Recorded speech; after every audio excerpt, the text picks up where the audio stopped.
Okay, just a quick demo of this these scripts I've been working on. So this is the script running. It effectively creates a EBS volume in AWS. It identifies the region that it's all running in and the availability zone. So it attaches that volume, um, and it then goes and mounts that volume, creates the file system on it, um, installs the latest version of CentOS fully patched, installs a bunch of ZPA scripts, installs the latest ZPA binary in a bootloader, and then it creates a snapshot, registers that snapshot as an AMI with the current date and time and everything. So we've got it fingerprinted. And there we go, we've got the AMI registered.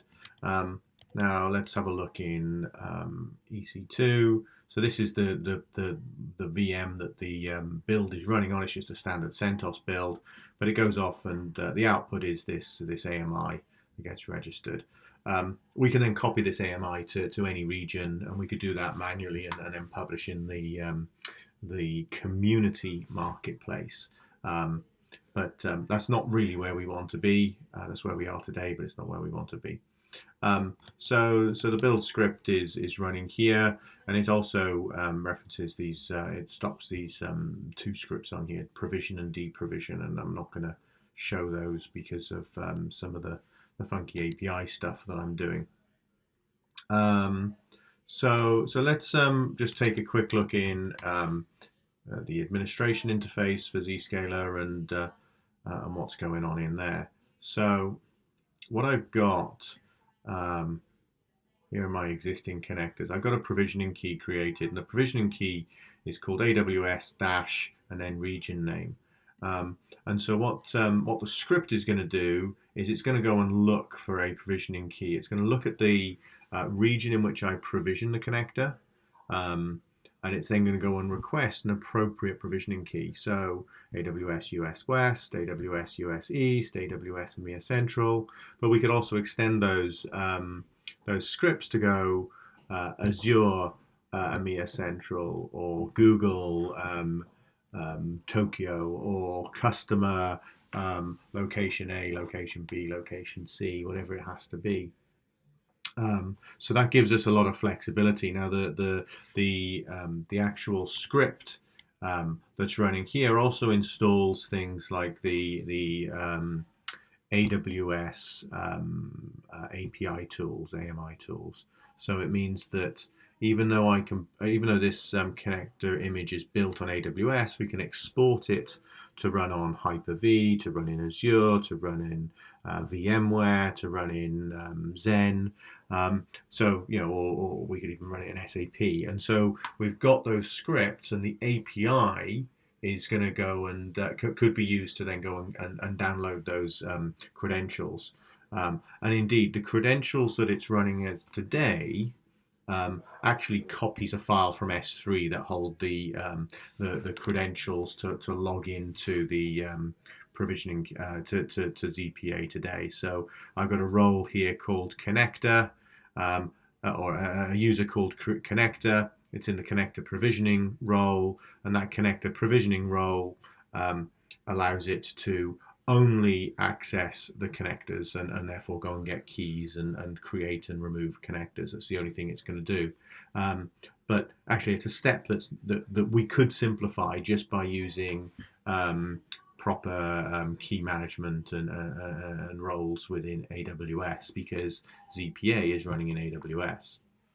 So let's take a look at this. I've got my AMI. I'm going to go ahead and launch that AMI.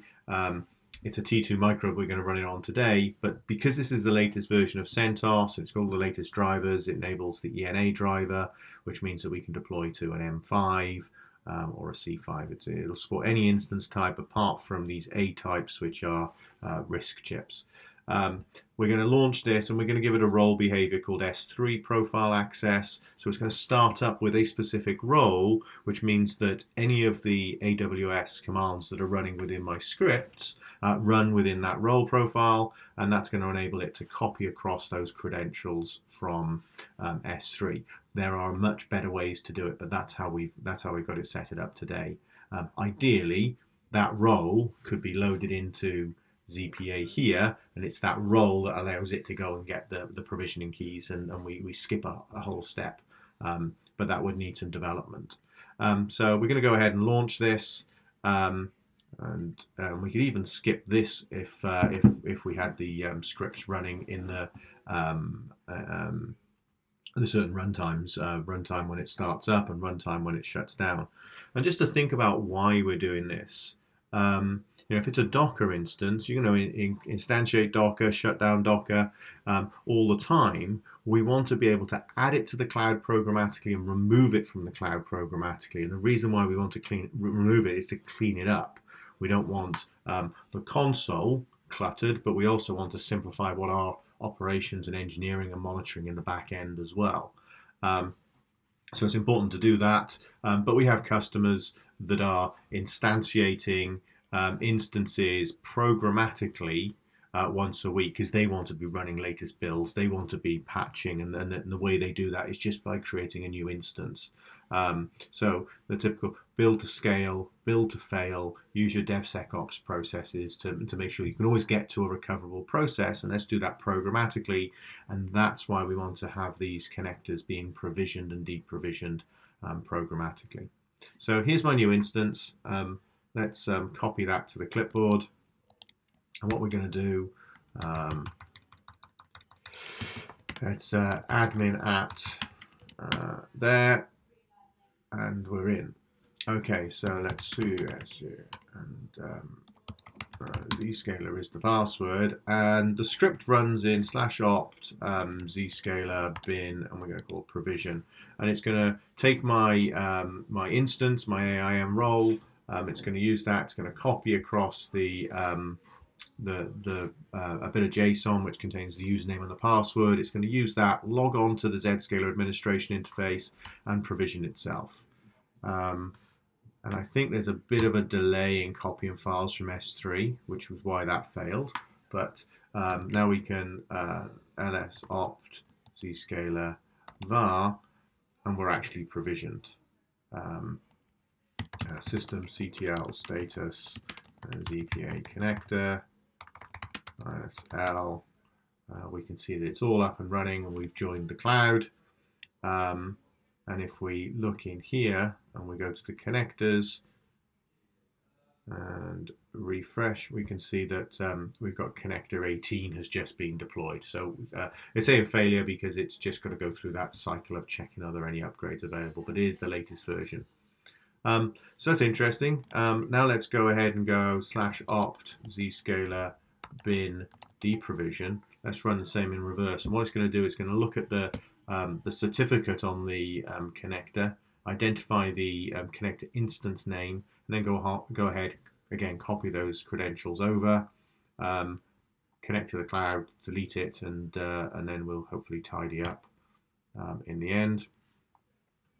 Not quite sure why it does that. Systemctl status ZPA connector -L. It's all stopped and everything.